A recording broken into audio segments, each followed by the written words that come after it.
Would you like to supercharge your lean manufacturing initiative? Not only that, but improve everything you do in your work environment? I have one word for you then: teams.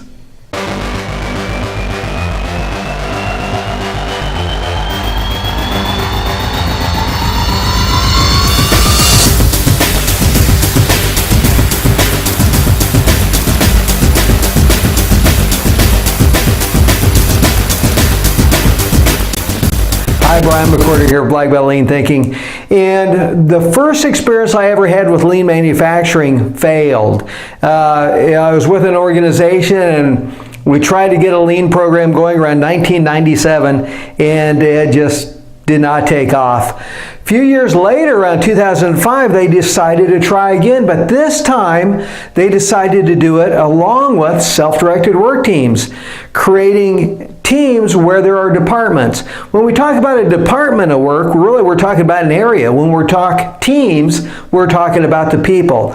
And let's face it, a manufacturing environment can be kind of dehumanizing anyway. We start to look at people by performance. We measure them by their uptime, downtime, shrinkage, output.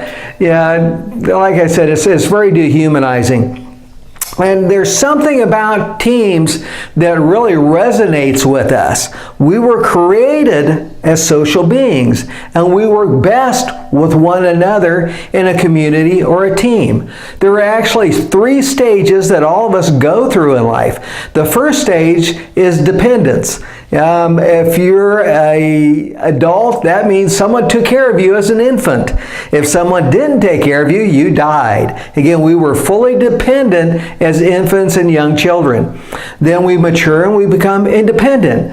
We can brush our teeth, drive cars, earn a living, eat at restaurants. We are independent. We are able to take care of ourselves. Good job. The next and final stage, though, is interdependence. How well do you work with others? Can you be part of a community? Do you grow in maturity? Remember that dependent child is completely immature. An infant is totally reliant on someone taking care of him or her. Then they become dependent and they can take care of themselves and they mature. But as our maturity grows, it means that we start to look at others and value them. You can measure someone's maturity. A person is mature to the level that they can put the needs of others above their own. Hence we have the golden rule. Treat others as you would like to be treated yourself. Okay, let's go back to our teams. What I'm setting you up for here is teams, working as a community isn't a philosophy, it's rooted in science. How a brain works, how our independent brain works, and how we work as a team is exactly the same thing, just amplified. Okay, let's look at them. Let's say this is a brain, and this represents a team. So we'll have our brain here, and we have a team.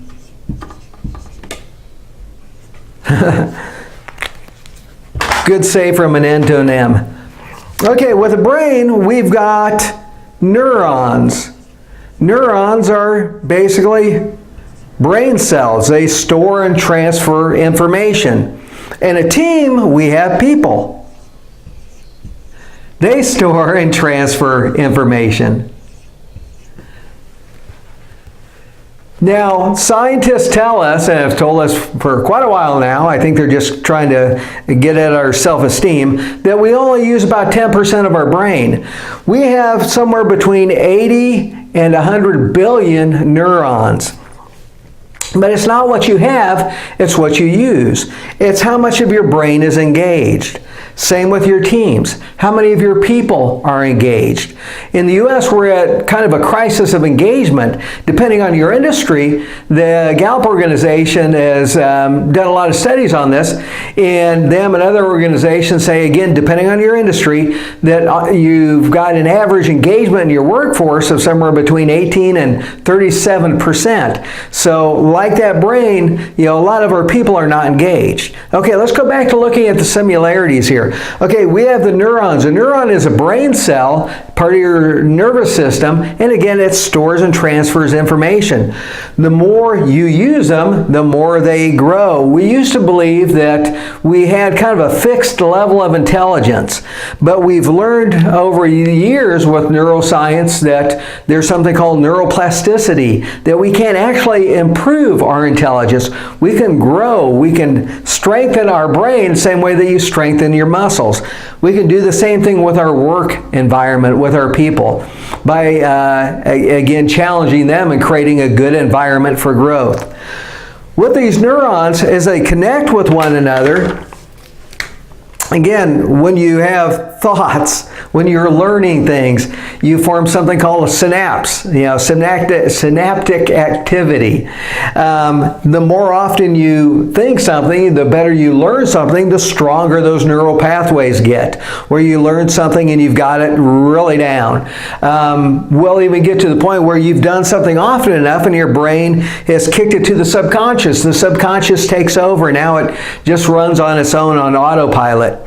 And if you don't think those thoughts, or you kind of get away from that information, those repetition of thinking or routines, it kind of breaks down those communications and it goes away. I got to spend a couple weeks in China in 2010, and I was amazed in 2 weeks how much Mandarin I'd learned. When I came back to the U.S., I learned, I remembered several sentences and several words. But I was also equally amazed how within a few months I'd forgotten all of it. I wasn't using it, and those pathways dissolved. Now, let's look at what the organization, again, these are people communicating, just like those neural pathways. We want everyone communicating. Again, we survive as a community. If a person has information, they're not using it for the group, for the team, or sharing it, then, again, it's like that part of your brain you're not using. That person is not engaged, and we're really missing out. Now, as we learn and we use a brain, there's something really phenomenal that happens. These brain cells really don't look like this. They're not perfect little circles. They look kind of more like squids, kind of like aliens. Come to think of it, people don't really look like dots either. Not really like squids, well. But anyway, I digress. There are branches that go out that are called dendrites. And the more you learn, the more you stimulate, the more of these dendrites, these branches, reach out. They've taken animals, and like rats, and put them in cages or dark environments with no stimulation, and there's almost no dendrites. But you have a rat in a cage that's full of toys and activities, and the dendrites go crazy. Same with our teams. The dendrite would be relationships. As they work together and communicate and bond, then just like those dendrites, what happens with them is we form relationships. This is when you get loyalty, you get trust. The main things that an employee has to offer, employers cannot get unless the employee decides to give it. An employer can demand that their employees show up at work and do a function, do a job. You're just getting their hands, their feet, their body. But their brain, they have to willingly give. Again, for an employee to engage and use their imagination, intuitiveness, resourcefulness, they have to see their employer and group as worthy of it. They have to be engaged and want to. It's kind of interesting that these neural pathways and dendrites, our learning doesn't happen unless it's something we care about. In other words, they've got to be emotionally charged. Then growth in intelligence and learning really accelerate. Things we don't care about just kind of fall apart. And see connection again with the team, again with people. When we care, when we have trust, that's when we engage. If, as employees, we don't think that our managers, our employers care about us, then you know what? Just there for the paycheck. It's kind of funny and ironic how I'll see companies that talk often about profit. Profit is their number one thing, but they seem really insulted when employees show up to work in their environment and say, I'm just here for the paycheck. Again, like attracts like. When we follow the pattern, again, that we were created for, again, engaging people like engaging our brain. Again, there's no difference here. Again, as people communicate, here are the brain cells, you create synapse. Here you can create relationships. The dendrites are just loyalty, trust, caring, empathy. Again, that's where things get exciting. That's where true synergy really abounds. I used to teach a class called Team Problem Solving, and it was an 8-hour class, and we had several activities where we would kind of pit one person against a team, and never did one person stand a chance against kind of the group thinking, the true synergy. So here you have 3 pounds of meat, the brain, that is working on our behalf. But when you can engage 10 people, now you got 30 pounds of brain power working on your behalf. Again, what we can achieve as a community is amazing, but we got to get past that dependent, independent, and then focus on interdependent. You know, it's not just me, but what can we do together? Again, it takes that maturity where we are living the golden rule. You know, we see others as important as we view ourselves. You know, we get away from that management where people think they're up there and their workforce is down here. I wrote a book called Do You Work for a 10-Year-Old? And it's all about that pretentious, immature, villainous type boss that, you know, is up here, and I think everyone that works for them is kind of an expendable commodity. They're the almighty king, and you're just kind of a cog in the wheel, or, you know, something that is easily gotten rid of. Now, as if this isn't enough, again, the functionality of the two are pretty much identical. Again, it's not how many neurons you have. Again, 80 to 100 billion, we have plenty of neurons. It's what we actually have engaged, what we're learning, what we're challenging, what we're activating. Same with our teams. You know, who's engaged? Are we, you know, all focused on the same thing? Do we have that loyalty, that trust, that relationship? There's also chemicals in the brain that guide us in what we do and how we do it. We have chemicals that guide us kind of individually towards going for things, and these are endorphins and dopamine. But there are also social hormones, neurotransmitters, like serotonin and oxytocin. And again, they show how we are encouraged and built up as social beings. When we see someone perform an act of kindness and we engage in kind acts ourselves, we get that warm glow effect, that helper's high. It increases our sense of well-being. If you want to read a book on that, read How Full Is Your Bucket?